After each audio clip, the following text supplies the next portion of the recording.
Bom, galera, nessa questão ele pede para calcular a temperatura de equilíbrio térmico, que é a velha história da média ponderada. Só que é uma média ponderada das temperaturas cujo peso seria a capacidade térmica. Como é que eu poderia calcular as capacidades térmicas se ele me deu um gráfico? Bom, vale a pena lembrar a equação clássica aqui para o calor. Calor é igual a capacidade térmica vezes ΔT, desse jeito. A quantidade de calor absorvida aqui foi de 100 kJ, pode ser gente. Quando o líquido absorveu 100, então vou arriscando aqui, qual foi a variação de temperatura que esse líquido teve? Ele saiu do zero e ele foi até que temperatura? Até o 40. Então, como é que eu poderia calcular a capacidade térmica aqui, do líquido? 100 é igual a capacidade térmica do líquido vezes o ΔT, que é 40. Então, qual é a capacidade térmica do líquido? Bom, galera, ficaria 100 dividido por 40, que daria quanto? 2,5 o quê? Quilojoules para cada grau Celsius. Prontinho. Calculei para o líquido. Agora, teremos que calcular para quem? Para o metal.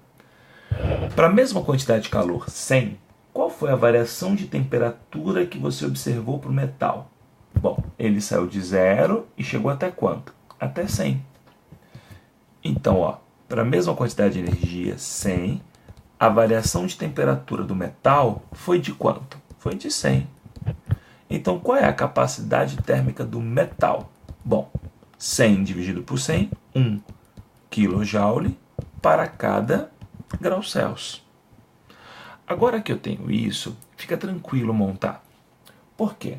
Porque se você olhar com carinho, ele deu a temperatura inicial do metal e ele forneceu a temperatura inicial do líquido.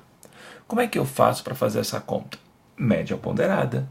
A temperatura de equilíbrio será igual capacidade térmica aqui, do líquido. Capacidade térmica do líquido, 2,5. Vezes a temperatura inicial, que é 10. Mais 1, que é a capacidade térmica do metal, vezes a temperatura dele, 115. Por último, você irá dividir pela soma dessa galera, que dará quanto? 3,5. Desse jeito. Fazendo a continha ali em cima, você teria 25 mais 115. Quanto é que dá 25 mais 115? Bom, esse cara dará 140. 140 dividido por quanto? 140 dividido por 3,5. Fazendo a continha, galera, você achará o valor igual a 40 graus Celsius. Então, esta é a temperatura de equilíbrio. A temperatura de equilíbrio vale 40 graus Celsius.